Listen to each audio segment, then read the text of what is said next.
दोस्तों तैयार हो जाइए एक और डर की दास्तान के लिए। कहानी शुरू करने के पहले मेरी आपसे एक रिक्वेस्ट है कि कमेंट सेक्शन में मुझे बताइएगा जरूर कि आपको ये कहानी कैसी लगी, मैं और क्या बेहतर कर सकता हूं और आप कैसी कहानियां सुनना चाहेंगे। तो चलिए कमरे की बत्तियां धीमी कर दीजिए और हेडफोन्स लगा के इस कहानी को ध्यान से सुनिए। दिल्ली की सर्द रातें अजीब होती हैं, खासकर जब जनवरी की धुंध इतनी गाढ़ी हो कि सामने से आती गाड़ी का हेडलाइट भी किसी बुझते लालटेन जैसा लगे। अगर मैं कहूं कि दिल्ली की एक बस रोज रात को चलती है लेकिन उसके यात्री कभी घर नहीं पहुंचते, तो क्या आप यकीन करेंगे? कहानी झूठ लग सकती है, लेकिन सुनने के बाद शायद आप भी राजपुरा रोड से गुजरने से डरेंगे। उस रात पुरानी DTC bus number 243 Kashmiri gate से राजपुरा रोड की आखिरी ट्रिप पर थी। ड्राइवर सुरेश और कंडक्टर रमेश दोनों ही इस रूट पर सालों से काम कर रहे थे। सुरेश की मूंछें सफेद हो चुकी थीं और रमेश का चेहरा हमेशा उस थकी हुई मुस्कान के साथ रहता था जो लंबे समय से रात में काम करने वालों के चेहरे पर आ जाती है।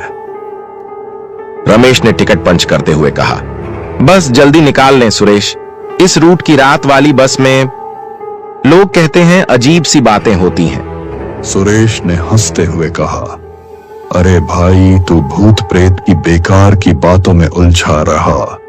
मैं तो बस पेट्रोल के मीटर में यकीन करता हूं। बस में उस समय सिर्फ 5 यात्री थे। एक कॉलेज का लड़का कान में ईयरफोन लगाए हुए, एक बुजुर्ग आदमी खिड़की से धुंध में झांकते हुए, एक औरत गोद में सोते बच्चे के साथ और 2 मजदूर पीछे की सीटों पर सो रहे थे। पहला स्टॉप आया, मोरी गेट। धुंध में से एक काली सी आकृति बस की तरफ बढ़ने लगी। वो एक अजीब सा आदमी था, लंबा, दुबला और चेहरा ऐसा जैसे महीनों से धूप नहीं देखी हो। उसकी चमकती आंखें धुंध में भी साफ दिख रही थीं। वो बिना कुछ कहे बस में चढ़ा और सबसे आगे की सीट पर बैठ गया, ठीक ड्राइवर के पीछे। रमेश टिकट लेने गया और कहा, भैया कहां तक? उसने धीमी भारी आवाज में कहा, राजपुरा रोड। रमेश को हल्का सा झटका लगा।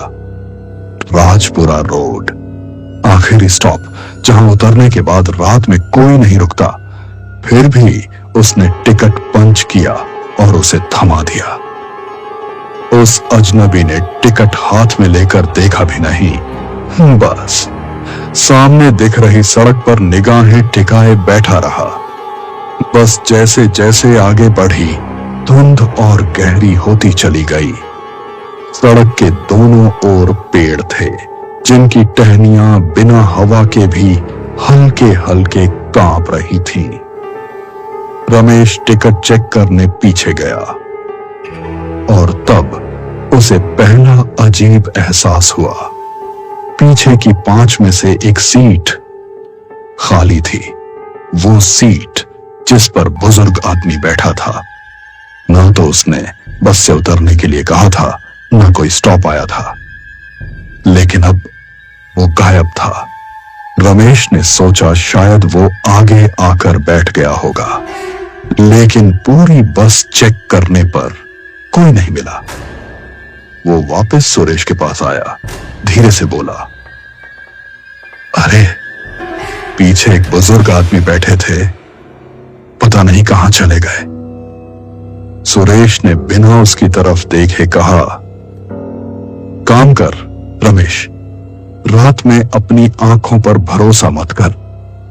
अगले 2 स्टॉप पर कोई चढ़ा नहीं, लेकिन जब रमेश ने देखा तो मजदूरों में से एक गायब था।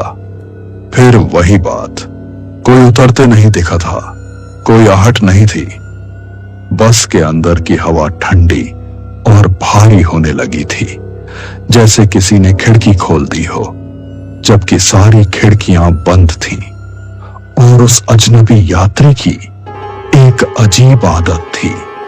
वो बस सीट पर सीधा बैठा रहता, बिना पलक झपकाए। उसके होंठ कभी कभी ऐसे हिलते जैसे वो खुद से बातें कर रहा हो, पर अगर कान लगाकर सुनो तो बस एक हल्की सी आहट सुनाई दे रही थी, जैसे वो कोई मंत्र पढ़ रहा हो। बस अब दिल्ली के उस हिस्से में थी जहां स्ट्रीट लाइट्स भी कम हो जाती हैं। सड़क सुनसान, दुकानें बंद और धुंध में सब कुछ धुंधला सा। रमेश को लगा सीटों के पीछे कोई हल्की सी हरकत हुई। उसने पलट कर देखा और उसका दिल जोर से धड़क उठा। उस अजनबी के पीछे की 3 सीटों पर लोग बैठे थे। उनके चेहरे धुंधले थे, जैसे धुआं हो, कोई हिल नहीं रहा था। और सबसे अजीब, रमेश को याद नहीं कि ये लोग कब बस में चढ़े। रमेश ने पलकों को जोर से झपकाया, शायद नींद या थकान का असर हो, लेकिन नहीं, उन धुंधले चेहरों की परछाइयां वहीं थीं। बस के अंदर एक अजीब सी नमी भर गई थी, जैसे बारिश हुई हो, लेकिन बाहर सड़क बिल्कुल सूखी थी। उसने हिम्मत जुटाकर सुरेश से कहा, सुरेश, पीछे लोग बैठे हैं जिनको मैंने चढ़ते हुए नहीं देखा।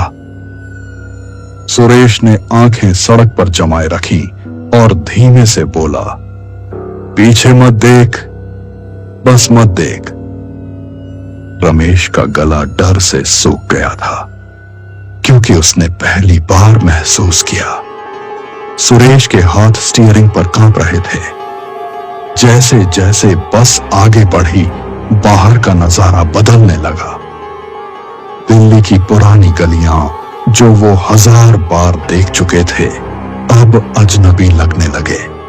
दीवारों पर पुराने इश्तिहार थे, जिन पर कई 100 सालों पहले की तारीखें थी। दुकानों के बोर्ड फटे हुए, जैसे बरसों से बंद हों। और सड़क के किनारे खड़े लोग, वो सब बस को घूर रहे थे। उनकी आंखें बिल्कुल काली, बिना पुतलियों के, जैसे किसी ने उनकी आंखें निकाल ली हों। उनमें से कुछ धीरे धीरे होंठ हिला रहे थे, जैसे कोई एक ही शब्द बार बार बोल रहे हों, लेकिन आवाज सुनाई नहीं दे रही थी। अचानक वो अजनबी यात्री जो सबसे आगे बैठा था, खड़ा हो गया। उसने धीरे से सुरेश के कान के पास कुछ फुसफुसाया और बस की रफ्तार बढ़ गई। रमेश ने घड़ी देखी, रात के 12 बज रहे थे। राजपुरा रोड का आखिरी स्टॉप पहुंचने में अभी 10 मिनट थे, लेकिन सुरेश बस को ऐसे मोड़ रहा था जैसे कोई और रास्ता ले रहा हो।